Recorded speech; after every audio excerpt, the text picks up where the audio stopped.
ॐ नमो भगवते वासुदेवाय सच्चिदानन्दरूपाय विश्वोत्पत्त्यादिहेतवे तापत्रयविनाशाय श्रीकृष्णाय वयं नुमः।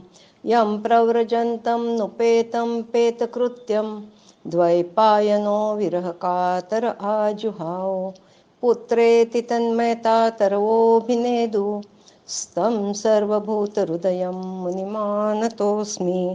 हरि ओम. आता आपण दुसऱ्या खंडाला सुरुवात करीत आहोत. स्कंध आहे 9वा आणि अध्याय पहिला.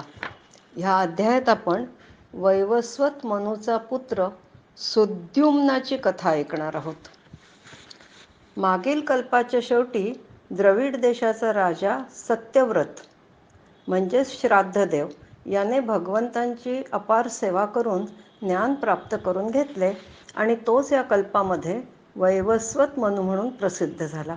सर्व मन्वंतरे आणि त्या मन्वंतरांमध्ये अनंत शक्तिशाली भगवंतांनी केलेल्या अवतार चरित्रांचे श्री शुकमुनींनी परीक्षिताला केलेले वर्णन हे नारद मुनींनी सुताला सर्वप्रथम ऐकवले होते. आधी आपण वैवस्वताचे इक्ष्वाकू इत्यादी पुत्रांचे वर्णन ऐकले. आता परीक्षित राजाला इक्ष्वाकू वंश व त्या वंशातील राजांची चरित्रे ऐकण्याची उत्सुकता होती. हे ऐकून वेद जाणणाऱ्या ऋषींच्या सभेत धर्माचे परम मर्मज्ञ जाणणारे शुकदेव म्हणाले, मागील प्रलयाच्या वेळी भगवंतांनी मत्स्यावतार धारण केला आणि पृथ्वीचे रक्षण केले. तेव्हा प्रलयाच्या वेळी फक्त तेच होते. हे विश्व किंवा आणखीन काहीही नव्हते. ब्रह्मदेवांची उत्पत्तीसुद्धा भगवंतांच्या नाभीतून जेव्हा सुवर्णमय कमळकळी प्रगट झाली त्यातच चतुर्मुख ब्रह्मदेवांचा आविर्भाव झाला. ब्रह्मदेवांच्या मनापासून मरीची ऋषी व त्यानंतर मरीची ऋषींचा पुत्र कश्यप यांची उत्पत्ती झाली. कश्यपांना दक्षकन्या आदितीपासून विवस्वान म्हणजे सूर्य हा पुत्र झाला हे आपण आधी पाहिलेच आहे. विवस्वानाची पत्नी संज्ञा हिने श्राद्धदेव मनुला जन्म दिला. श्राद्धदेवाची पत्नी श्रद्धा हिला 10 पुत्र झाले. ते असे इक्ष्वाकू, नृग, शर्याती, दिष्ट, धृष्ट, करुष, नरिष्यंत, पृषद, नभग आणि कवी. वैवस्वत मनुला पुत्रप्राप्ती होत नव्हती म्हणून भगवान वसिष्ठांनी त्याच्याकडून मित्रावरून देवतेचा यज्ञ करविला होता. तेव्हा वैवस्वत मनुंच्या धर्मपत्नीने होत्याकडे जाऊन यज्ञाचे फळ म्हणून कन्या प्राप्त व्हावी अशी इच्छा केली होती. तेव्हा होत्याने तिला एकाग्र चित्ताने वषट्काराचा उच्चार करीत यज्ञात आहुती देण्यास सांगितले. तिने त्याप्रमाणे केल्यावर तिला मुलगी झाली. त्याच मुलीचं नाव ईला. मुलगी झाल्याने दुःखी झालेल्या वैवस्वताने हे कसे झाले म्हणून विचारले. तेव्हा झालेला प्रकार गुरु वसिष्ठांना माहिती होता. पण त्याने मनुला आश्वस्त केले की तुला पुत्र मी मिळवून देईन. वसिष्ठांनी या इलेलाच पुरुष बनवण्याची भगवान नारायणांना विनंती केली. तेव्हा श्रीहरींच्या या ईला ही कन्या सुद्युम्न नावाचा श्रेष्ठ पुत्रात परिवर्तित झाली. ही श्रीहरींची कृपा. एकदा शिकार करीत असताना हा सुद्युम्न एका हरिणींच्या कळपाचा पाठलाग करीत उत्तरेकडे बराच लांब मेरू पर्वताच्या पायथ्याशी पोचला. ती एक अशी जागा होती की जिथे श्री शंकरांशिवाय इतर कोणीही पुरुषाने प्रवेश केल्यास तो स्त्री व्हील. पार्वती मातेला प्रसन्न करण्यासाठी भगवान शंकरांनी ही जागा योजली होती. त्यामुळे जेव्हा सुद्युम्न त्याच्या नकळत आपल्या सैन्यासह तेथे प्रवेश करता झाला तेव्हा सर्वच जण स्त्री रूपात परिवर्तित झाले. त्याचवेळी भगवान बुधाने स्त्री रूपातील सुद्युम्नला पाहिले व तिच्या सौंदर्याने मोहित होऊन तिच्या प्राप्तीची इच्छा त्याने धरली. तिला पण चंद्रपुत्र बुध आवडला व त्या दोघांचा पुत्र म्हणजे पुरुरवा नंतर सुद्युम्नने आपले गुरु वशिष्ठ यांचे स्मरण केले. सर्व हकीकत समजल्यावर वशिष्ठ मुनींना खूप वाईट वाटले. त्यांनी भगवान शंकरांची आराधना केली. तेव्हा शंकर महादेव त्यांच्यावर प्रसन्न झाले व वशिष्ठांना एक उपाय सांगितला. ते म्हणाले, सुद्युम्न हा 1 महिना स्त्री रूपात व 1 महिना पुरुष रूपात राहील. शेवटी तो अशा रूपातच राज्य करू लागला. त्याला उत्पल, गय आणि विमल असे 3 पुत्र झाले. तरीही त्याच्या विचित्र परिस्थितीने प्रजा त्याला मान देत नसे. पुढे वृद्धावस्था प्राप्त झाल्यावर त्याने आपले राज्य पुरुरवाच्या हाती सोपवले व तपश्चर्या करायला स्वतः वनात निघून गेला. हरी. स्कंध 9, अध्याय 2. पृषद्र इत्यादी मनुच्या 5 पुत्रांच्या वंशाबद्दल आपण बघणार आहोत. श्री शुक म्हणतात, सुद्युम्नने आपले राज्य पुत्र पुरुरवाकडे सोपवले व स्वतः वानप्रस्थाश्रमास गेला. तेव्हा मनुने त्याच्यासारखे 10 पुत्र व्हावे म्हणून सर्वशक्तिमान भगवान श्रीहरींची प्रार्थना केली व पुत्र प्राप्त करून घेतले. त्याचा एक पुत्र पृषद्र याला गुरु वशिष्ठांनी गोरक्षणासाठी नेमले होते. तो पण रात्रीच्या वेळी वीरासनात बसून सावधगिरीने गायींचे रक्षण करीत असे. पण एके रात्री पाऊस पडत असताना एक वाघ गोठ्यामध्ये घुसला. त्यामुळे सर्व गायी घाबरून इकडून तिकडे पळू लागल्या. त्या बलवान वाघाने एका गायीला पकडलेच. तेव्हा तिचा आक्रोश ऐकून पृषद्र तिथे गेला व वाघाला मारायला जाताना उलट गायीचे शिर त्याच्याकडून उडवले गेले. दुसऱ्या दिवशी ही गोष्ट त्याच्या लक्षात आली तेव्हा त्याला अतिशय दुःख झाले. त्याने वशिष्ठ मुनींना घडलेली घटना सांगितली. तेव्हा त्याचा अपराध नसतानाही कुलपुरोहित वशिष्ठांनी त्याला शाप दिला की त्याच्या ह्या कृत्यामुळे किंवा कर्मामुळे तो आता क्षत्रिय न राहता शूद्र होईल. पृषद्रनेही तो शाप स्वीकारला व ब्रह्मचर्य व्रत धारण करून दैववशात जे काही प्राप्त होत असे त्यावरच तो आपला जीवन निर्वाह करू लागला. संसाराप्रतीची त्याची आसक्ती पूर्णपणे नाहीशी झाली. तो सर्व प्राण्यांचा हेतुरहित हितेशी व सर्वांच्या बाबतीत समान भावनेने युक्त झाला व परमभक्तीमुळे परमविशुद्ध वासुदेवांचा अनन्य भक्त झाला. त्याची इंद्रिये पण त्याला वश झाली. वृत्ती शांत झाल्या व तो आत्मज्ञानाने परिपूर्ण होऊन संतुष्ट झाला. बहुतेक वेळेला तो समाधीस्थच राहत असे. एकदा त्याने वनात भडकलेला वणवा पाहिला आणि आपला देह त्या अग्नीत भस्म करून परमात्म्याला प्राप्त झाला. त्याच्या ह्या पृषद्रच्या सर्वात लहान भावाचे नाव होते कवी. तो पण पृषद्रबरोबरच वनात निघून गेला होता. इक्ष्वाकू हा वैवस्वताचा ज्येष्ठ पुत्र होता. कारुष, धृष्ट, नरिष्यंत, दिष्ट इत्यादी त्याचे इतर पुत्र होते. यात दिष्टाच्या 13व्या पिढीत मरुत्त राजा होऊन गेला. हा राजा अविक्षिताचा पुत्र होता. मरुत्त पुढे चक्रवर्ती राजा झाला. मरुत्तच्या 9व्या पिढीतील तृणबिंदूला इडविडा नावाची कन्या होती.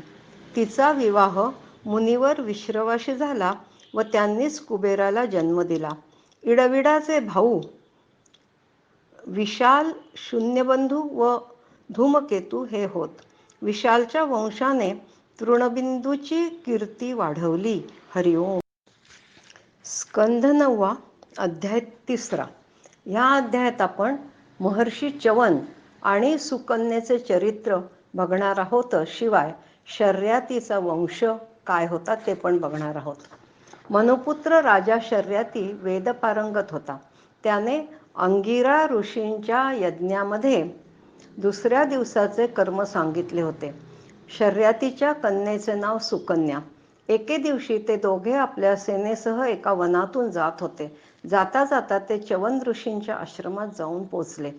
सुकन्या तिच्या सख्यांसोबत वनात हिंडत तेथील सौंदर्य पाहत होती. अचानक तिला एका वारुळातून 2 ज्योती काजव्याप्रमाणे चमकताना दिसल्या. बालसुलभ उत्सुकतेपोटी तिने अज्ञानवश एका काट्याने त्या ज्योतींना टोचले. त्याबरोबर त्यातून भळाभळा रक्त वाहू लागले. ते पाहून राजाला पण खूप आश्चर्य वाटले. पण त्याने त्या मुनींची स्तुती करून त्यांना कसेबसे शांत केले, कारण तो त्या ज्योतींचे रहस्य जाणून होता. ते च्यवन ऋषी होते. त्याने च्यवन मुनींच्या सेवेकरता आपली कन्या सुकन्या हिला अर्पण केले. तिने पण त्या वयोवृद्ध मुनींना पतीच्या रूपात स्वीकारून त्यांची सेवा करीत दिवस व्यतीत केले. तसे च्यवन ऋषी खूपच रागीट स्वभावाचे होते, पण सुकन्या त्यांच्या मनाप्रमाणे वागत होती, ज्यामुळे हळूहळू च्यवन मुनी पण प्रसिद्ध होत होते.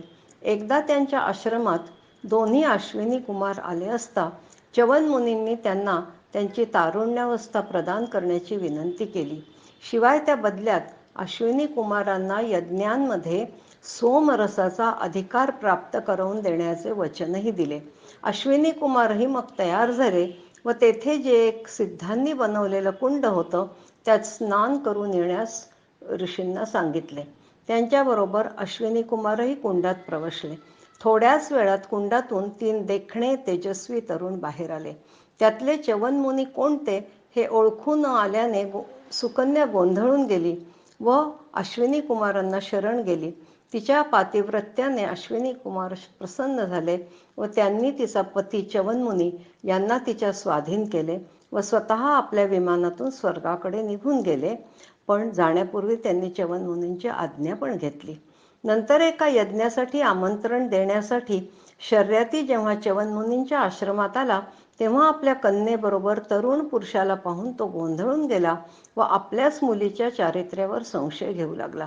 तेव्हा सुकन्येने अश्विनी कुमारांनी केलेल्या करामतीचे वर्णन केले. ते ऐकून शर्यतीला आश्चर्य तर वाटलेच, पण आनंदही झाला. नंतर महर्षी च्यवनांनी वीर शर्यतीकडून सोमयज्ञाचे अनुष्ठान करवले व कबूल केल्याप्रमाणे अश्विनी कुमारांना सोमपान करवले.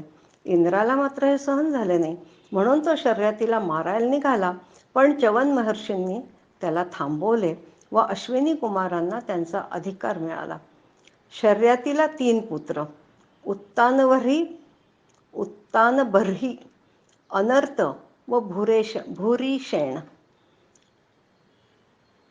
आनर्तला पुत्र रेवत, रेवताला 100 पुत्र. पहिला कुकुब्नी, त्याची पुत्री रेवती. एव्हानामध्ये 27 युगांचा काळ गेला होता व भगवान विष्णूंचे अंशावतार महाबली बलराम पृथ्वीवर विद्यमान झाले होते. ब्रह्मदेवांनी रेवतीचे लग्न बलरामांशी लावून देण्यास ककुद्मीला सांगितले. ते करून देऊन ककुद्मी बद्रिकाश्रमात तपश्चर्या करण्यास निघून गेला. हरिओम. स्कंद 9 अध्याय 4. या अध्यायात आपण नाभाग व अंबरीषाची कथा ऐकणार आहोत. नभगाचा एक पुत्र नाभाग दीर्घकाल ब्रह्मचर्यव्रत पालन करून जेव्हा परत आला तेव्हा त्याच्या भावांनी त्याला संपत्ती तर दिलीच नाही, पण आपल्या पित्याला पण त्याच्या स्वाधीन केले व सांभाळायला सांगितले. त्याला त्या सगळ्याचा काही अर्थच लागला नाही, म्हणून त्याने आपल्या वडिलांनाच विचारले की आता पुढे कसे करायचे. तेव्हा ते म्हणाले, सध्या अंगिरस गोत्राचे ब्राह्मण एक मोठा यज्ञ करीत आहेत व त्यांना प्रत्येक 6व्या दिवसाच्या कर्माच्या वेळी मंत्रच आठवत नाही. तेव्हा तू तिथे जावेस व त्यांना वैश्वदेव सुक्ते सांगावीस, म्हणजे मग यज्ञानंतर ते जेव्हा स्वर्गात जातील तेव्हा यज्ञातून उरलेले सर्व धन तुला देऊन जातील. आणि खरोखरीच तसे घडले. पण जेव्हा नाभाग ते धन घेऊ लागला तेव्हा उत्तरेकडून रुद्रदेव महादेव तिथे आले व त्यांनी त्या धनावर आपला अधिकार सांगितल्यात. तेव्हा नाभाग पुन्हा आपल्या वडिलांकडे गेला. तेव्हा त्यांना पण आठवले की एकदा दक्ष प्रजापतींच्या यज्ञात ऋषींनी हा निर्णय घेतला होता की युद्धभूमीमध्ये जे काही शिल्लक राहील तो सर्व रुद्रदेवांचा भाग असेल, म्हणून ते धन महादेवांचेच आहे. मग नाभाग पुन्हा महादेवांकडे आला व त्यांची क्षमा मागितली आणि सर्व वस्तू त्यांना देऊ केल्या. तेव्हा महादेव त्याच्यावर प्रसन्न झाले व त्यांनी त्याला सनातन ब्रह्मतत्वाचे ज्ञान दिले. शिवाय त्या यज्ञातीत उरलेला त्यांचा भाग पण त्यालाच देऊन टाकला व स्वतः अंतर्धान पावले. याच नाभागाचा मुलगा अंबरीश. तो भगवंतांचा मोठा भक्त व पुण्यवान पुरुष होता. त्याच्या भक्तिभावाने प्रसन्न होऊन त्याला शत्रूंना भयभीत करणारे आणि भगवत भक्तांचे रक्षण करणारे आपले सुदर्शन चक्र भगवंतांनी दिले होते. अंबरीशाने धन्य नावाच्या मरुभूमीमध्ये सरस्वती नदीच्या प्रवाहासमोर वशिष्ठ, गौतम, असित इत्यादी आचार्यांकडून आपल्या ऐश्वर्याला अनुरूप असे अनेक अश्वमेध यज्ञ करून युद्धाधिपती भगवंतांची आराधना केली होती. असा तो राजा तपश्चर्येने युक्त तर होताच, शिवाय भक्तियोग व प्रजापालनरूप स्वधर्म यांचे देखील तो निष्ठेने पालन करीत असे. हळूहळू त्याने सर्व गोष्टींच्या आसक्तींचा त्याग केला. त्याने भगवंतांना सर्वात्मा तसेच सर्व स्वरूप समजून आपली सर्व कर्मे त्या यज्ञपुरुष इंद्रियातीत भगवंतांना समर्पित केली व भगवत भक्त ब्राह्मणांच्या आज्ञेनुसार तो या पृथ्वीचे पालन करू लागला. एकदा त्याने आपल्या पत्नीसह 1 वर्षापर्यंत द्वादशी व्रत करण्याचा नियम केला. व्रताची समाप्ती झाल्यावर कार्तिक महिन्यात 3 रात्री उपवास केला आणि 1 दिवस यमुना नदीत स्नान करून मधुवनामध्ये भगवान श्रीकृष्णांची पूजा केली, महाभिषेक केला, ब्राह्मणांचे पूजन करून त्यांना भोजन देऊन गायी दान केल्या व व्रताचे पारणे करण्याची तयारी केली. आणि तेवढ्यात दुर्वास मुनी त्याच्याकडे अतिथी म्हणून आले. त्यांना पाहताच राजाने त्यांची पूजा केली व भोजनाची विनंती केली. ती मान्य करून दुर्वास मुनी स्नान करण्यासाठी यमुना नदीवर गेले. इकडे द्वादशी संपायला येत होती आणि द्वादशी संपण्याच्या आत पारणे केले नसते तर अंबरीशला दोष लागला असता. म्हणून ब्राह्मणांशी विचारविनिमय करून फक्त पाणी पिऊन राजाने पारणे केले, म्हणून त्याला दोषही लागला नसता व पारणेही झाले असते. दुर्वास मुनी जेव्हा स्नान वगैरे आटपून परतले तेव्हा राजाने पारणे केल्याचे त्यांनी अंतर्ज्ञानाने ओळखले व ते अतिशय संतापले आणि क्रोधात त्यांनी आपली एक जटा उपटली आणि अंबरीशाला मारण्यासाठी तिच्यातून एक कृत्या उत्पन्न केली. ती प्रलयाप्रमाणे धगधगणारी कृत्या हातात तलवार घेऊन राजावर तुटून पडली. पण आपल्या भक्ताच्या रक्षणासाठी पहिल्यापासूनच नेमलेल्या सुदर्शन चक्राने त्या कृत्येला जाळून टाकले व दुर्वास मुनींचा पाठलाग सुरू केला. आपला जीव वाचवण्यासाठी ते सैरावैरा पळू लागले. त्यापायी ते स्वयंभू ब्रह्मदेवांकडे गेले, शंकर महादेवांकडे गेले, पण कुणीही त्यांना मदत करू शकले नाही, कारण ते चक्र त्या विश्वेश्वराचे शस्त्र होते, त्याचे सर्वांनाच भान होते. म्हणून शेवटी दुर्वास मुनी चक्क श्री विष्णूंकडे गेले, पण ते पण या बाबतीत काहीच मदत करू शकले नाही, कारण त्यांच्या प्रिय भक्ताच्या संरक्षणासाठीच तर त्यांनी सुदर्शन चक्राची नियुक्ती केली होती ना. शेवटी भगवंतांच्या सल्ल्याने दुर्वास मुनी पुन्हा अंबरीशाकडे आले व त्याची क्षमा मागितली. हरिओम. स्कंध 9, अध्याय 5. या अध्यायात दुर्वासांची दुःख निवृत्ती कशी होते ते बघणार आहोत. जेव्हा दुर्वास मुनींनी अंबरीशाची क्षमा मागितली तेव्हा अंबरीश राजाला लाजल्यासारखे झाले व सुदर्शन चक्र शांत व्हावे म्हणून त्याने भगवंतांच्या चक्राची स्तुती सुरू केली. तो म्हणाला, हे सुदर्शना, अग्नी, सूर्य, चंद्र सर्व काही तूच आहेस. जल, आकाश, वायू, पृथ्वी, पंचतन्मात्रा एवढेच नाही तर इंद्रिये सुद्धा तूच आहेस. सर्व अस्त्रांना नष्ट करणारे 1000 दात असलेला तू पृथ्वीचे पण रक्षण करण्याची क्षमता बाळगतोस. पण तू आता या ब्राह्मणाचे रक्षण करावेस. तूच धर्म, सत्य, वाणी, सर्व यज्ञांचा अधिपती व सर्व लोकांचा रक्षक आहेस. त्याचवेळी तू परमात्म्याचे श्रेष्ठ तेजही तुझ्या जवळ आहे. तू अद्भुत कर्मे करू शकतोस. तुझा महिमा जाणणे कठीण आहे. युद्धात शत्रू सैन्याचा पराभव करत असताना सुद्धा तू अत्यंत शोभिवंत दिसतोस. याला कारण तुझी असामान्य गती. कृपा करून आता आमच्या कुलाच्या भाग्योदयासाठी तू दुर्वासांचे कल्याण कर. मी जर आजपर्यंत काही चांगले कर्म केले असेल तर तू दुर्वासांचा त्रास नाहीसा कर, कारण ब्राह्मणांनाच आम्ही आमचे दैवत मानतो.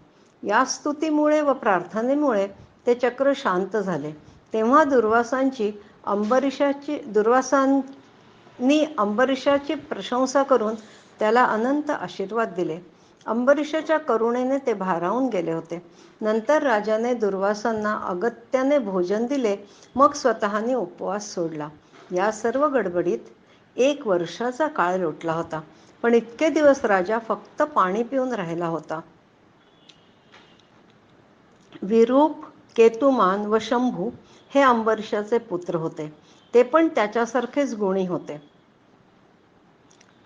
वृद्धापकाळामध्ये राजाने त्याच्या पुत्रांवर राज्याचा भार सोपवला व तो स्वतः वनात निघून गेला. हरिओम.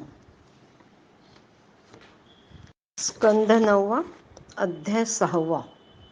या अध्यायामध्ये इक्ष्वाकूच्या वंशाचे वर्णन तसेच मंधाता व सौभरी ऋषींची कथा आपण बघणार आहोत. अंबरीषाचा पणतू रथितर याला संतान नव्हते, म्हणून त्याने अंगिरा ऋषींना प्रार्थना केली. त्यांनी रथितराच्या पत्नीपासून ब्रह्मतेजाने संपन्न असे अनेक पुत्र उत्पन्न केले. अंगिरा ऋषी रथितर वंशाचेच श्रेष्ठ पुरुष होते व त्यांचा क्षत्रिय व ब्राह्मण अशा दोन्ही वर्णांशी संबंध होता. म्हणून रथितरच्या पत्नीपासून उत्पन्न झालेले पुत्र अंगिरसच म्हणविले गेले. एकदा मनूच्या शिंकण्याने त्याच्या नाकातून इक्ष्वाकू नावाचा पुत्र उत्पन्न झाला. याला पुढे 100 पुत्र झाले. विकुक्षी, निमी आणि दंडक हे त्यापैकी सर्वात श्रेष्ठ होते. याचे बाकीचे पुत्र आर्यावर्तात पूर्व, पश्चिम, दक्षिण आणि इतर भागांचे अधिपती झाले. एकदा पित्याच्या आज्ञेने श्राद्धासाठी लागणारे योग्य व पवित्र पशूचे मांस आणायला विकुक्षी गेला. बऱ्याच पशूंची शिकार केल्यावर त्याला भूक लागली. तेव्हा नियम मोडून त्याने त्या शिकारीतलाच एक ससा खाल्ला व उरलेले मांस पित्याला दिले. त्यांचे गुरु जेव्हा त्या मांसावर प्रोक्षण करायला गेले तेव्हा त्यांना ते मांस दूषित असल्याचे लक्षात आले व त्यांनी शास्त्रीय विधीचे उल्लंघन करणाऱ्या विकुक्षीला रागाने देशाबाहेर घालवले. नंतर गुरु वशिष्ठ यांच्याशी ज्ञानविषयक चर्चा करून योगाने शरीराचा त्याग करून विकुक्षीने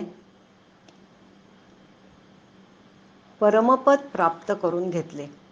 पित्याच्या देहांतानंतर विकुक्षी राजधानीत परतला व तो या पृथ्वीचे राज्य करू लागला. विकुक्षीचा पुत्र पुरंजय, इंद्रवाह, ककुत्स इत्यादी नावांनी ओळखला जायचा. तो एक खूप पराक्रमी योद्धा होता. पुरंजयाच्या पुढील 8व्या पिढीतील राजा होता कुवलयाश्व. त्याने धुंदू नावाच्या दैत्याचा वध केला, म्हणून त्याला धुंदुमार असे नाव पडले.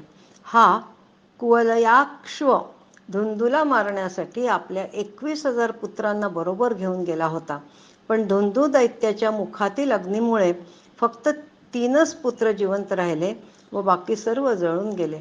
जिवंत राहिलेले पुत्र होते दृढाश्व, कपिलश्व व भद्राश्व. दृढाश्वचा नातू निकुंभ, निकुंभच्या 4थ्या पिढीतील योनाश्व नावाचा पुत्र होता. तो एकदा आपल्या पत्न्यांबरोबर वनात गेला असताना एका ऋषींनी त्याच्याकडून इंद्रदेवतेचा यज्ञ करविला व त्याला जो पुत्र झाला त्याचे पोषण खुद्द इंद्राने दूध पाजून केले, म्हणून त्याचे नाव मंधाता पडले. मांधाता पुढे चक्रवर्ती राजा झाला. जेथून सूर्याचा उदय होतो आणि जेथे त्याचा अस्त होतो तो सर्व भाग मांधाताचाच होता. मांधाताला 3 पुत्र व 50 कन्या होत्या. त्या सर्व कन्यांनी सौभरी ऋषींनाच वर म्हणून वरले होते. सौभरी परमतपस्वी ऋषी होता. पण एकदा यमुनेत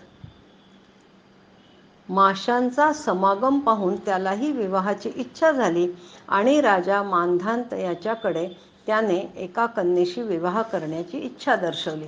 तेव्हा राजाने स्वयंवराचे आयोजन केले आणि इकडे सौभरी ऋषींनी तपश्चर्येने आपले तारुण्य परत आणले. त्यांचे ते तेजस्वी रूप पाहून सर्वच राजकन्यांना त्याच्याशीच विवाह करावासा वाटला व त्यानेही सर्वांचे पाणी ग्रहण करून तो गृहस्थाश्रमात रमला. पण एके दिवशी तो स्वस्थ चित्ताने बसलेला असताना त्याला आपल्या तपस्वी व सदाचरणाचे निष्ठेने पालन करतानाचे दिवस आठवले व तो स्वतःचेच अधःपतन पाहून अत्यंत दुःखी झाला. कारण ज्याला मोक्षाची इच्छा आहे त्याने भोगात रमलेल्यांच्या जवळही जाता कामा नये. एका क्षणासाठीही आपली इंद्रिये बहिर्मुख होऊ देऊ नयेत. एकांतात राहून आपले चित्त सर्व शक्तिमान भगवंतांमध्येच लावावे व सत्संग करावा हे त्याला आठवले. पण विषयांमध्ये बुद्धी ठेवल्याबरोबर मायेच्या गुणांनी त्याची बुद्धी भ्रष्ट केली होती. नंतर विचारपूर्वक त्याने संन्यास घेतला व वनात निघून गेला. तेव्हा त्याच्याबरोबर सर्व पत्न्या पण गेल्या. पण सौभरींनी त्यांच्याकडे लक्ष न देता अतिशय घोर तपश्चर्या केली व हळूच परमात्म्यामध्ये स्वतःला लीन केले. तेव्हा त्याच्याबरोबरच्या सर्व पतिव्रता पत्न्या पण अग्नीमध्ये लीन झाल्या. हरिओम. स्कंध 9, अध्याय 7. या अध्यायात आपण राजा त्रिशंकू आणि हरिश्चंद्राची कथा बघणार आहोत. नर्मदा ही नागराज वासुकीची कन्या. नागांनी आपली बहीण नर्मदा हिला पुरुकुत्साला दिली व नागराज वासुकीच्या आज्ञेने ती आपल्या पतीला रसातळाला घेऊन गेली. तेथे भगवंतांच्या शक्तीने संपन्न असलेल्या कुरुकुत्साने वध करण्यायोग्य गंधर्वांना मारले. त्यामुळे नागराज त्याच्यावर प्रसन्न झाले. पुरुकुत्साच्या पुढील 5व्या पिढीतील त्रिबंधनाचा पुत्र सत्यव्रत हा पुढे त्रिशंकू नावाने जाणला गेला. त्यासाठी खालील गोष्टी कारणीभूत होत्या. एक म्हणजे तो आपल्या वडिलांना त्रास देत होता. दुसरं, गुरुची गाय मारली त्यांनी. आणि तिसरं, प्रोक्षण न करता वस्तू वापरणे. हे 3 दोष त्याला खिळ्यासारखे टोचत, म्हणून तो त्रिशंकू. जेव्हा विवाहासाठी उभी असलेली ब्राह्मण कन्या त्याने पळवली तेव्हा तिच्या वडिलांनी त्याला तू चांडाळ होशील असा शाप दिला. पित्याच्या शापाने जरी तो चांडाळ झाला होता तरी विश्वामित्रांच्या प्रभावाने तो शरीरासह स्वर्गात गेला. तेव्हा देवांनी त्याला तेथून ढकलून दिले व तो खाली डोके वर पाय या अवस्थेत पडला.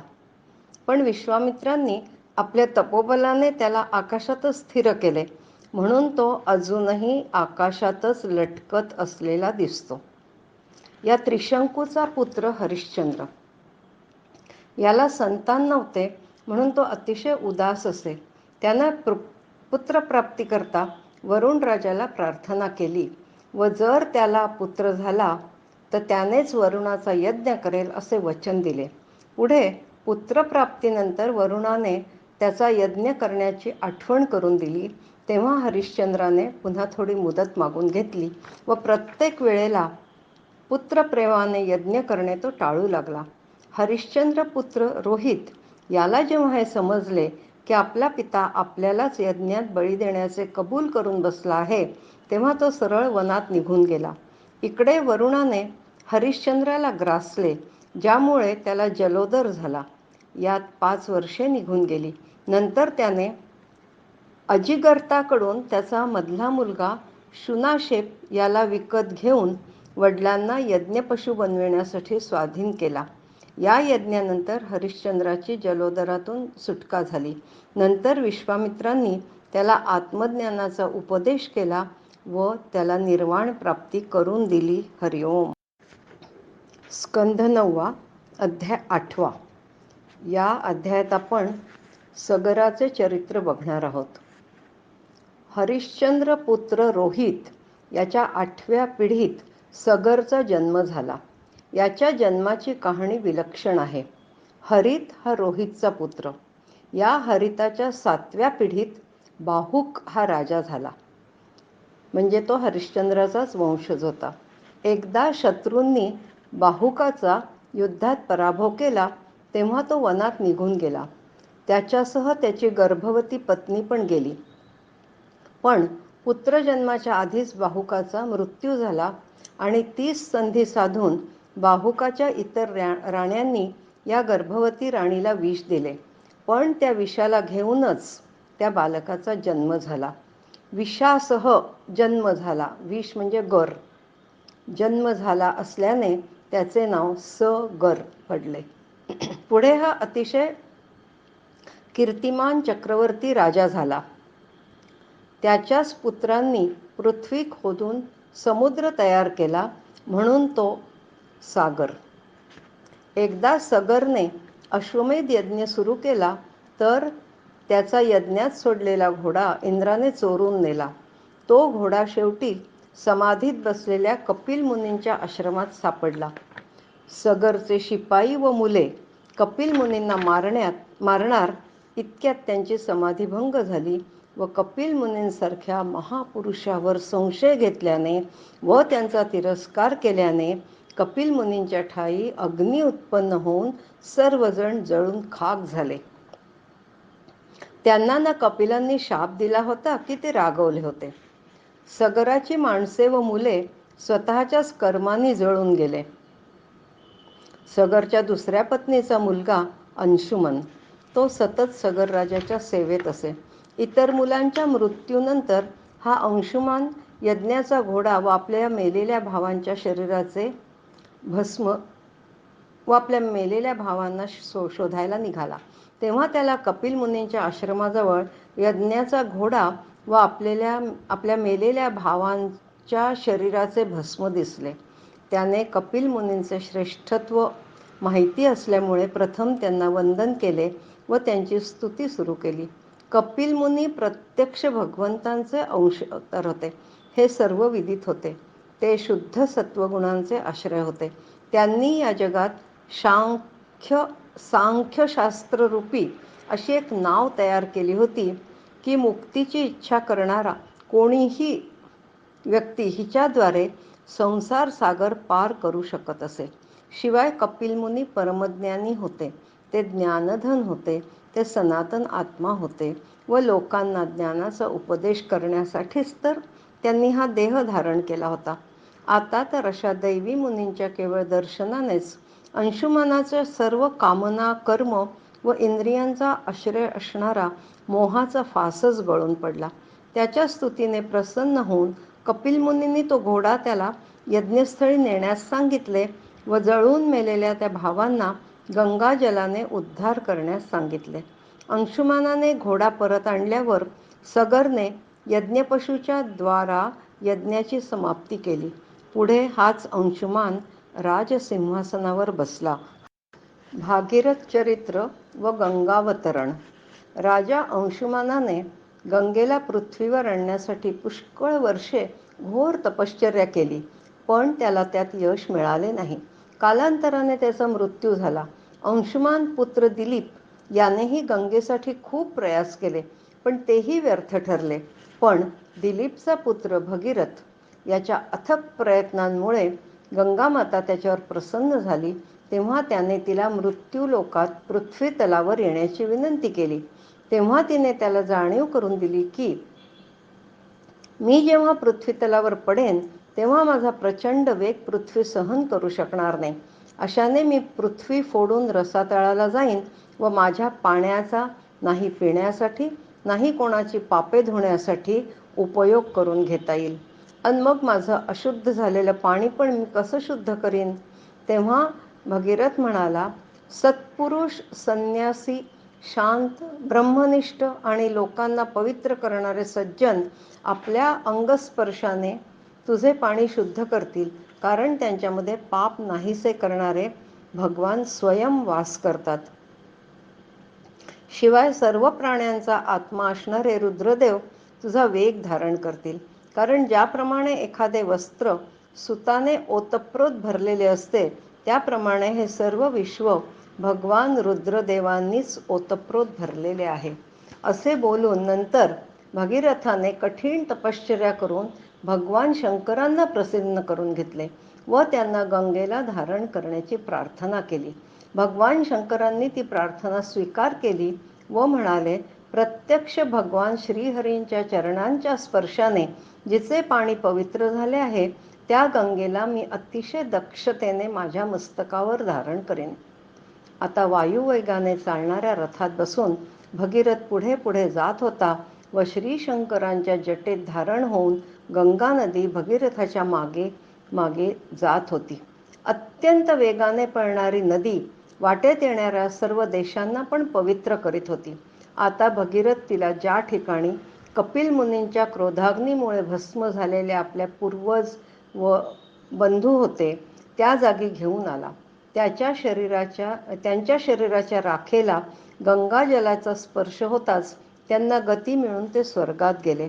भगवंतांच्या चरणकमलांपासून गंगा उगम पावली आहे, म्हणूनच तिच्यात इतकी पवित्रता व शक्ती आहे. भगीरथाच्या पुढील 5व्या पिढीतील राजा ऋतुपर्ण हा नलाचा मित्र होता व याने नलाला फासा फेकण्याच्या विद्येचे रहस्य सांगितले होते व त्या बदल्यात अश्वविद्या शिकून घेतली होती. ऋतुपर्णाच्या पुढील 9व्या पिढीत परमयशस्वी रघु राजा होऊन गेला. त्याचा पुत्र अज व अजचा पुत्र म्हणजेच महाराज दशरथ होते. हरिओम. स्कंध 9, अध्याय 10. या अध्यायात आपण भगवान श्रीरामांच्या लीलांचे वर्णन बघणार आहोत. देवांनी प्रार्थना केल्यावरून साक्षात परब्रह्म भगवान विष्णूंनीच आपल्या अंशाने 4 रूपे धारण करून राजा दशरथाचे पोटी जन्माला आले. त्यांची नावे राम, लक्ष्मण, भरत आणि शत्रुघ्न. भगवान श्रीरामांनी आपल्या पित्याचे वचन सत्य करण्यासाठी राज्य सोडले. त्यांची कोमल पावले जेव्हा रानावनात हिंडताना चालून चालून थकून जात असत, तेव्हा हनुमान आणि लक्ष्मण ती चुरून त्यांचा थकवा दूर करीत असत. शूर्पणखेला जेव्हा त्यांनी विद्रूप केले तेव्हा त्यांना सीतेचा विरह सहन करावा लागला. पण सीतेच्या विरहाने आलेल्या रागाने, क्रोधाने जेव्हा त्यांनी आपल्या भुवया चढवल्या त्यावेळी त्यांच्या समोरचा समुद्रही भयभीत झाला. यानंतर त्यांनी समुद्रावर सेतू बांधला व लंकेत जाऊन रावणाचा नायनाट केला. श्रीरामांनी विश्वामित्रांच्या यज्ञात विघ्ने आणणाऱ्या मरीच आदी राक्षसांना ठार केले होते. सीता स्वयंवराच्या वेळी भगवान शंकरांचे धनुष्य जे उचलायला 300 वीर लागायचे ते सहजपणे उचलून त्याला प्रत्यंचा लावून नुसते ओढले, त्याबरोबर त्या धनुष्याचे सहजपणे 2 तुकडे झाले. जणू एखाद्या हत्तीच्या छाव्याने ऊस जसा सहजपणे उपटावा त्याप्रमाणे ते धनुष्य उपटल्या गेले. सीता स्वयंवरात सीता मातेने श्रीरामांना वरल्यावर त्यांना घेऊन अयोध्येत परत असताना त्यांनी परशुरामांचा गर्व नष्ट केला. श्रीराम सत्यवचनी होते. खरं तर महाराज दशरथ कैकेयीच्या वचनात अडकले होते, पण पित्याचे वचन पूर्ण करण्यासाठी ते एखाद्या अनासक्त योग्याप्रमाणे वनवासात गेले व सीता माता व लक्ष्मणही त्यांच्यासोबत गेले. वनाच्या मार्गावर कामुक विचार असलेल्या रावणाची बहीण शूर्पणखा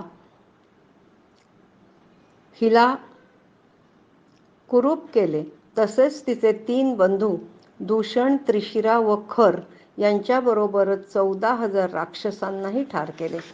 शूर्पणखेकडून रावणाने जेव्हा सीता मातेच्या रूपाविषयी ऐकले तेव्हा त्यांनी मारीचीला अद्भुत हरिणीच्या वेशामध्ये सीतेच्या कुटीजवळ पाठवले. ते सुंदर हरिण पाहिल्याबरोबर सीता इतकी मोहून गेली की तिने रामाजवळ ते हरिण आणून देण्याविषयी हट्ट केला. श्रीराम त्याला जसे पकडायला गेले तसे त्यांना हुलकावण्या देत ते मायावी हरिण कुटीपासून दूर घेऊन गेले. श्रीराम कुटीपासून दूर गेले आहेत हे पाहिल्याबरोबर रावणाने सीतादेवीचे अपहरण केले. मारीचाचे छलकपट श्रीरामांच्या लक्षात आले होते आणि त्यांनी त्याचा वध केला. पण कुटीमध्ये परत आल्याबरोबर त्यांना सीतादेवी दिसली नाही. तेव्हा ते व लक्ष्मण दीनवाणे होऊन जंगलात तिचा शोध घेऊ लागले. वाटेत त्यांना जटायू पक्षी दिसला. याने सीता मातेला रावणाच्या तावडीतून सोडवण्याचा प्रयत्न केला होता. त्याने रावणाशी लढा पण दिला होता, पण तो व्यर्थ गेला होता. त्याने श्रीरामांना फक्त रावण सीतेला घेऊन कोणत्या दिशेने गेला एवढे सांगितले व तो मरण पावला. पुढे श्रीरामांनी त्याचा उचित अंत्यसंस्कार केला व सीतेचा शोध सुरू केला. वाटेत त्यांना अनेक दुष्ट प्रवृत्तीच्या लोकांशी लढा द्यावा लागत होता. त्यांनी आधी कबंधाचा वध केला, नंतर सुग्रीवाशी मैत्री करून वालीचा वध केला, नंतर वानरसेनेच्या मदतीने समुद्रतटी आले. प्रथम त्यांनी 3 दिवस उपवास व पूजा करून समुद्राला सागर पार करण्याविषयी मदत मागितली. परंतु समुद्र काही त्यांना भेटायला आला नाही, म्हणून त्यांना क्रोध अनावर झाला व त्यांनी आपली क्रोधित नजर समुद्रावर टाकली. तत्क्षणी समुद्रातील मगरी, मासे, सर्व जलचर प्राणी गडबडले. समुद्राची गाज, सगळंच शांत झालं होतं. तेव्हा शरीर धारण करून समुद्र भगवंतांच्या चरणकमलांवर शरण आला आणि त्यांची पूजा करून त्यांची स्तुती करू लागला व म्हणाला, आपण सेतू बांधून माझा समुद्र पार करून जावे व सीतामातेला सोडवून आणावे. नंतर भगवान श्रीरामांनी कित्येक पर्वतांची शिखरे आणून समुद्रावर सेतू बांधला.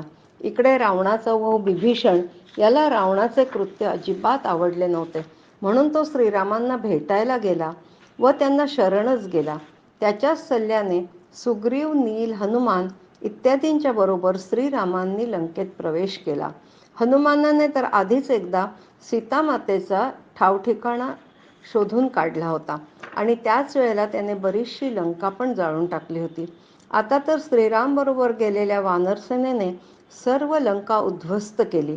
प्रत्यक्ष युद्धाच्या ठिकाणी रावणाने प्रथम कुंभ, निकुंभ, धूम्राक्ष, दुर्मुख, सुरांतक, नरांतक, प्रहस्त, अतिकाय, विकंपन इत्यादी सेनापतींना तलवारी, त्रिशूळ, धनुष्ये, प्रास, वृष्टी इत्यादी शक्ती, बाण, भाले, खडगे इत्यादी शस्त्र धारण करणारी अजिंक्य विशाल सेना रामांच्या हल्ल्याला परतवण्यासाठी पाठवली. एवढेच नाही तर आपला भाऊ कुंभकर्ण व पुत्र मेघनाद यांनाही युद्ध करण्यास रवाना केले. भगवान श्रीरामांकडे सुग्रीव, लक्ष्मण, हनुमान, गंधमादन, नील, अंगद, जांबवान, पनस इत्यादी वीर होते. यातील बरेचसे योद्धे वृक्ष, पर्वत, शिखरे यांनी तर काही वीर गदा व धनुष्य बाणांनी रावणाच्या हत्ती, घोडे, रथ व पायदळ अशा चतुरंग सेनेशी युद्ध करीत होते. खरं तर ज्या रावणाने सीतामातेला पळवून नेताना केलेल्या स्पर्शानेच त्याचे पूर्वसंचित पुण्य आधीच समाप्त झाले होते, त्यामुळे त्याच्या सैन्यासह पराभव अटळ होता. जेव्हा त्याने आपल्या सेनेचा नायनाट होताना पाहिला, तेव्हा तो स्वतः आपल्या पुष्पक विमानात बसून श्रीरामांवर चाल करून आला. तेव्हा इंद्राने आपला सारथी मातलीला आपला दिव्य रथ देऊन पाठवले. तेव्हा श्रीराम त्या रथावर आरूढ होऊन रावणावर बाणांचा वर्षाव करू लागले व त्यांच्या एका बाणाने रावणाच्या हृदयाचा वेध घेत त्याची निर्भत्सना करीत बाण सोडला. तेव्हा मात्र रावण आपल्या 10ही तोंडातून रक्त ओकीत विमानातून खाली पडला. त्याचवेळी त्याची पत्नी राणी मंदोदरी व इतर हजारो राक्षसिणी रणभूमीवर आल्या. मंदोदरींनी पण रावणाला दूषण देत म्हटले की त्याने सीतादेवींचा प्रभाव न जाणल्यामुळेच त्याची अशी दुर्दशा झाली व मृत्यूनंतर त्याचे स्थन नरकातच असणार याची तिला खात्री वाटत होती. यानंतर श्रीरामांच्या आज्ञेने बिभीषणाने आपल्या युद्धात कामी आलेल्या सर्व नातलगांचे विधीपूर्वक अंत्येष्टी कर्म केले. इकडे श्रीराम अशोक वाटिकेत गेले व कृश व दुःखी सीतेला पाहून त्यांचे मन फारच व्याकुळ झाले. पण त्यांच्या दर्शनाने सीतादेवीचे हृदय मात्र आनंदाने भरून आले. श्रीरामांनी लंकेचे अधिपत्य बिभीषणाच्या हाती सोपवून सीतामातेसह लक्ष्मण, सुग्रीव, हनुमंत इत्यादी सर्वांसह अयोध्येकडे प्रस्थान केले. वाटेत ब्रह्मदेवादी लोकपाल त्यांच्यावर पुष्पवृष्टी करीत होते. अयोध्येकडे परत येत असतानाच त्यांना समजले की त्यांचा भाऊ भरत हा इतके दिवस फक्त गोमूत्रात शिजवलेल्या जवाच्या कणांचा आहार घेत होता व वल्कले नेसून राहत होता. झोपण्यासाठी पण तो फक्त चटईचा उपयोग करत होता, कारण त्याला सोडून व आपल्या मातेच्या हट्टापायी श्रीरामांना वनवास पत्करावा लागला होता हे त्याला अजिबात पटले नव्हते. जेव्हा श्रीराम अयोध्येकडे परतत असल्याचे भरताला कळले, तेव्हा तो आपले मंत्री, नागरिक व पुरोहित यांना बरोबर घेऊन श्रीरामांच्या पादुका डोक्यावर घेऊन नंदीग्रामहून श्रीरामांच्या स्वागतासाठी निघाला.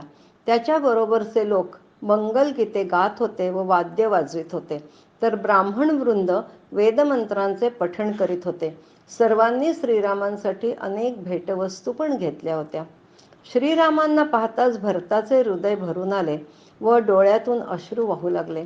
त्याने श्रीरामांच्या पायावर लोटांगणच घातले. श्रीरामांनी जेव्हा त्याला प्रेमभराने मिठी मारली तेव्हा दोघांच्याही डोळ्यातून अविरत अश्रू बरसत होते. भरताने श्रीरामांसमोर त्यांच्या पादुका ठेवल्या व यापुढे राज्यकारभार सांभाळण्याची विनंती केली. यावेळी सर्व प्रजा अतिशय आनंदित होऊन नाचत होती.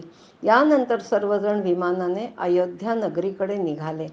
अयोध्येत राजमहालात पोचल्यावर कौशल्या मातेसह अन्य माता, गुरुजन व इतर प्रजाजनांनी त्यांची भेट घेतली.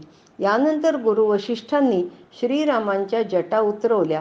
त्यांना चारही समुद्रांच्या पाण्याने व इतर द्रव्यांनी अभिषेक केला. नंतर सर्वांनी राजघराण्याला शोभतील अशी उत्तम वस्त्रे व अलंकार परिधान केले. यानंतर लगेचच श्रीरामांचा राज्याभिषेक झाला. राजाधिराज श्रीराम आपल्या प्रजेचे पित्याप्रमाणे पालन करीत असत. तो काळ जरी त्रेतायुगाचा होता तरी श्रीरामांच्या राज्यपद्धतीने ते सत्ययुगच वाटत होते. श्रीरामांनी एक पत्नीव्रत घेतले होते. गृहस्थाश्रमाला उचित अशा स्वधर्माचे शिक्षण समाजाला देण्यासाठी ते स्वतःही त्या धर्माचे योग्य तऱ्हेने आचरण करीत होते. श्रीरामांचे चरित्र एखाद्या राजश्रीला योग्य असेच पवित्र होते. हरिओम. स्कंध 9, अध्याय 11. या अध्यायात आपण भगवान श्रीरामांच्या अन्य लीलांचे वर्णन पाहणार आहोत. अयोध्येत राज्याभिषेक झाल्यावर श्रीरामांनी वशिष्ठांना आपले आचार्य म्हणून नियुक्त केले व उत्तम सामग्रीने संपन्न असलेल्या यज्ञांनी आपल्या आत्म्याचे पूजन केले. खरं तर ते स्वतः सर्वदैव संपन्न स्वरूप स्वयंप्रकाश होते, पण सर्वसामान्यांना जनांना रीती समजावी म्हणून त्यांनी तसे केले. नंतर त्यांनी होत्याला पूर्व, ब्रह्मदेवाला दक्षिण, उद्वयूला पश्चिम व उद्गात्याला उत्तर दिशा दक्षिणा म्हणून दिली.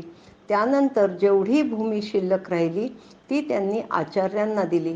त्यानंतर त्यांच्याजवळ फक्त स्वतःच्या शरीरावरील वस्त्रे व अलंकार एवढेच राहिले होते व महाराणी सीतामातेजवळ सुद्धा मंगलवस्त्रे व अलंकार एवढेच राहिले होते. त्यांचे सौभाग्यालंकार ही त्यांच्याच जवळ होते. आचार्यांना दान देण्यामागे श्रीरामांची भूमिका अशी होती की संपूर्ण भूमीचा अधिकारी केवळ निस्पृह ब्राह्मणच असतो, म्हणून त्यांनी आपली सर्व संपत्ती आचार्यांना दिली. त्याच क्षणी ब्राह्मणांना जाणवले की श्रीराम ब्राह्मणांनाच आपले इष्टदेव मानतात व त्यांच्या हृदयात श्रीरामांबद्दल प्रेमाचे झरे उत्पन्न झाले. त्यांनी प्रसन्न होऊन सगळी पृथ्वी श्रीरामांना परत दिली व उलट त्यांनाच नमन केले. ब्राह्मण वृंद जाणून चुकला होता की श्रीराम पवित्र कीर्ती असणाऱ्या पुरुषांमध्ये श्रेष्ठ असून त्यांचे ज्ञान अनंत आहे. ते कोणालाही दुःख देत नाहीत व सर्वांच्या हृदयामध्ये राहून आपल्या तेजाने त्यांच्या अज्ञानाचा अंधकार नाश करतात. यानंतर श्रीराम पुन्हा राज्य करू लागले. एकदा आपल्या प्रजेची स्थिती जाणून घेण्यासाठी ते रात्रीच्या वेळी वेषांतर करून गुप्तपणे हिंडत असताना त्यांच्या कानावर आले की एक पती आपल्या पत्नीला कुलटा म्हणून हिणवत होता. वर तो असेही म्हणत होता की रावणाकडे इतके दिवस राहिलेल्या पतित सीतेला राम खुशाल आपल्याजवळ ठेवून घेऊ देत, पण मी नाही ठेवणार. अशा प्रकारच्या गोष्टी अनेकांकडून ऐकू येऊ लागल्यावर लोकोपवादाला भिवून त्यांनी सीतादेवींचा त्याग केला व त्यांना जंगलात रवाना केले. खरं तर त्यावेळी त्या गर्भवती होत्या, म्हणून आपले प्राण त्याग न करता त्या वाल्मिकींच्या आश्रमात जाऊन राहिल्या. योग्य वेळ येताच त्यांनी जुळ्या मुलांना जन्म दिला.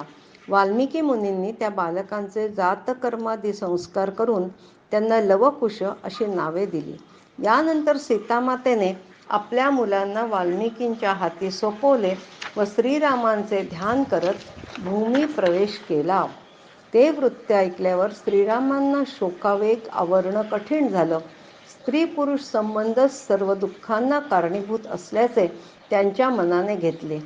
श्रेष्ठ, ज्येष्ठ, कनिष्ठ सर्वच लोकांसाठी हा संबंध तापदायक असतो असा विचार मनात आल्यावर त्यांनी ब्रह्मचर्य व्रत धारण करून आपल्या आत्मरूपात अंतर्धान होईपर्यंत अखंड अग्निहोत्र धारण केले.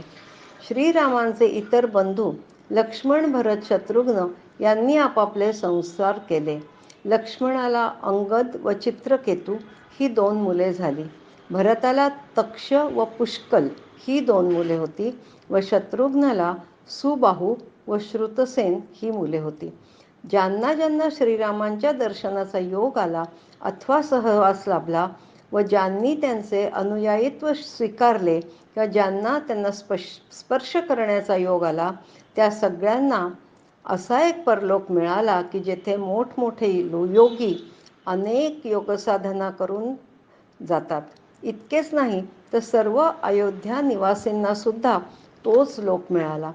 परीक्षित राजाला आता असा प्रश्न पडला की राम व त्यांचे बंधू हे एकमेकांशी कसे वागत असत. तेव्हा शुकमुनी म्हणाले, श्रीरामांनी आपल्या भावांना दिग्विजय करण्याची आज्ञा केली व स्वतः अयोध्या नगरीची देखरेख करू लागले. त्या काळी अयोध्या नगरी धनधान्य, संपत्ती या सर्वांनी परिपूर्ण व संपन्न होती. लोक प्रसन्न व सुखी होते. श्रीरामांच्या महालातील उंबरांची दारे पोवळ्यांनी मढवलेली होती. उंबरा खांब वैड्रीव मण्याचे तर फरशा पाचूच्या होत्या.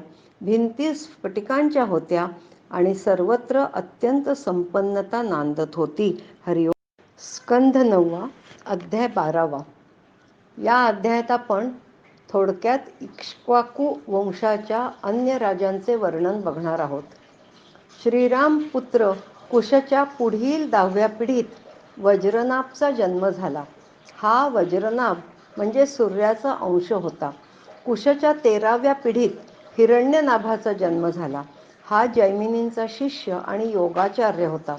कोशल देश निवासी याज्ञवल्क्य ऋषींनी त्याचे शिष्यत्व स्वीकारले होते व त्याच्याकडून अध्यात्मयोगाचे शिक्षण घेतले. तो योग हृदयाची अज्ञान ग्रंथी तोडणारा तसेच परमसिद्धी देणारा होता. कुशाच्या 19व्या पिढीत मरू झाला. त्याने योगसाधनेची सिद्धी प्राप्त करून घेतली आणि तो कलाप नावाच्या गावात अजूनही राहतो. कलियुगाच्या शेवटी सूर्यवंश जेव्हा नाहीसा होईल तेव्हा तो त्याचे पुनरुज्जीवन करेल. कुशाच्या 27व्या पिढीत बृहद्बल झाला. यालाच राजा परीक्षिताचे पिता अभिमन्यूंनी मारले होते. शुकमुनींनी त्या काळापर्यंत झालेल्या सूर्यवंशाचे वर्णन तर केलेच, पण पुढे येणाऱ्या अजून 30 पिढ्यांचे पण वर्णन केले. त्यात इक्ष्वाकूचा वंश 57 पिढ्यांपर्यंत राहील व त्याचा शेवटचा राजा सुमित होईल असेही सांगितले. पुढे कलियुगात हा वंश समाप्त होईल हे पण सांगितले. हरी. स्कंध 9 अध्याय 13.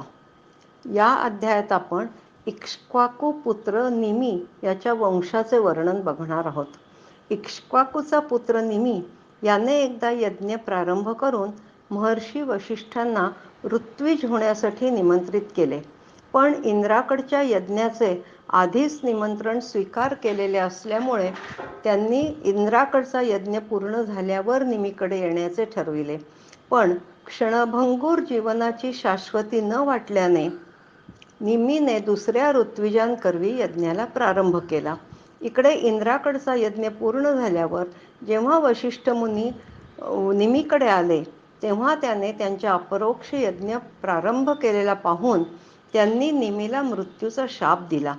निमीनेही रागाने वशिष्ठांना पण मृत्यूचा शाप दिला. या सगळ्या गोंधळात दोघेही मृत्यू पावले. वशिष्ठ हे शुकमुनींचे पणजोबा. वशिष्ठांनी मृत्यूनंतर मित्रावरुणांपासून उर्वशीच्या ठिकाणी जन्म घेतला.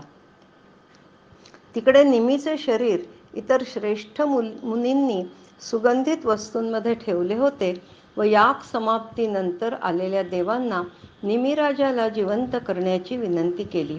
पण तेव्हा निमीलाच देहाचे बंधन नको होते, कारण देहाला कधीही मृत्यू येऊ शकतो.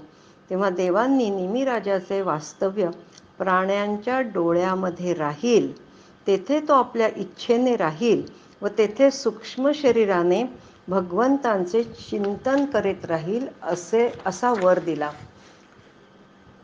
आपल्या डोळ्यांच्या उघडझाप करण्यावरून त्याच्या अस्तित्वाची कल्पना येईल असेही देव म्हणाले. निमीच्या मृत्यूनंतर राज्यकारभार कोण करणार असा विषय निघाल्यावर महर्षींनी निमीच्या शरीराचे मंथन करून एक कुमार उत्पन्न केला. अलौकिक रीतीने जन्म झाला म्हणून त्याचे नाव जनक ठेवले. शिवाय देहरहित निमीपासून जन्मला म्हणून त्याला वैदेह पण म्हणतात. याखेरीज मंथनातून उत्पन्न झाला म्हणून मिथिल असेही म्हणतात.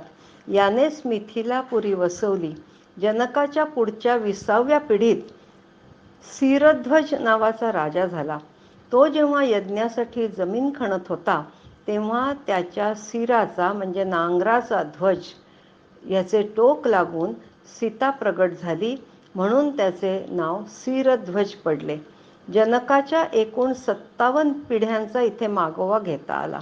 मिथिल वंशात उत्पन्न झालेले हे सर्व राजे मैथिल नरेश म्हणूनच संबोधिले जातात. हे सर्व राजे आत्मज्ञानाने संपन्न व गृहस्थाश्रमी असूनही सुख दुःख इत्यादी द्वंद्वांपासून मुक्त होते, कारण त्यांच्यावर प्रत्यक्ष योगेश्वराचीच कृपा होती. हरिओम. स्कंध 9 अध्याय 14. या अध्यायामध्ये शुकमुनी परीक्षित राजाला चंद्रवंशाचे वर्णन करतायत. ते म्हणतात, चंद्राच्या वंशामध्ये पुरुरवासारख्या मोठमोठ्या पवित्र कीर्तिमान राजांचे वर्णन आहे. हजारो मस्तक असणाऱ्या विराट पुरुष नारायणांच्या नाभी सरोवरातील कमळापासून ब्रह्मदेवांची उत्पत्ती झाली होती. ब्रह्मदेवांचे पुत्र अत्री. आपल्या गुणांमुळे अत्री ब्रह्मदेवांसारखेच होते. याच अत्रींच्या नेत्रापासून अमृतमय अशा चंद्राचा जन्म झाला. ब्रह्मदेवांनी चंद्राला ब्राह्मण, वनस्पती आणि नक्षत्रांचा अधिपती बनवला. चंद्राने पण तिन्ही लोकांवर विजय मिळवून राजसूय यज्ञ केला. पण अतिगर्वापायी व त्याच्या वाईट वागणुकीने देव व दानव यांच्यात युद्ध झाले. या युद्धाला कारण म्हणजे त्यांनी बृहस्पतींची पत्नी तारा हिचे अपहरण केले होते. यावेळी बृहस्पतींच्या द्वेषाने शुक्राचार्यांनी व महादेवांनी आपले विद्यागुरु अंगिरा यांचा पुत्र बृहस्पती यांची बाजू घेतली होती. अशा प्रकारे ताराच्या निमित्ताने देव व असुरांचा महासंग्राम झाला. त्यात बऱ्याच जणांचा संहार झाला. शेवटी अंगिरा ऋषींनी ब्रह्मदेवांकडे जाऊन हे युद्ध थांबवण्याची त्यांना विनंती केली. तेव्हा ब्रह्मदेवांनी आधी चंद्राची निर्भत्सना करून ताराला तिच्या पतीच्या स्वाधीन केले. त्यावेळी तारा गर्भवती होती. तिला जो पुत्र झाला तो अत्यंत तेजस्वी व तीक्ष्ण बुद्धीचा होता, म्हणून त्याचे नाव बुध ठेवले. बुधापासून इलेला पुरुरवा नावाचा पुत्र झाला. पुरुरवाच्या रूप, गुण, उदारता, शील, संपत्ती व पराक्रमांचे वर्णन ऐकून उर्वशी त्याच्यावर भाळली व पुरुरवाला पण तिचे सौंदर्य पाहून तिचा मोह झाला.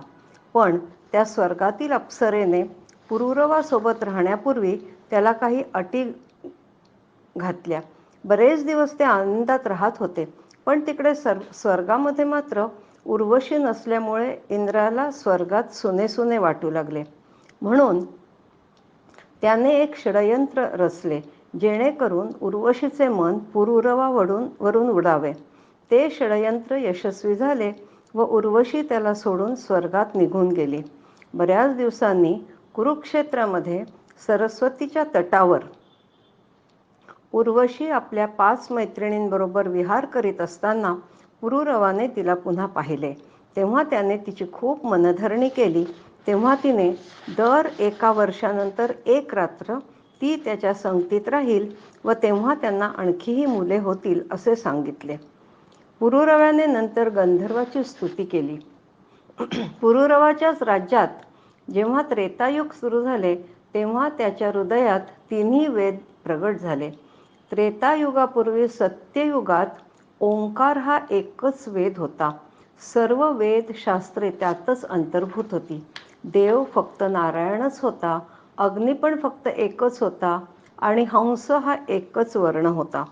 त्रेतायुगाच्या सुरुवातीला पुरुरव्यापासूनच 3 वेद 3 अग्नी यांचा आविर्भाव झाला. पुरुरव्याने अग्नीचा संतान रूपाने स्वीकार केला व गंधर्व लोकाची प्राप्ती करून घेतली. पुरुरव्याला उर्वशीपासून 6 पुत्र झाले. हरिओम.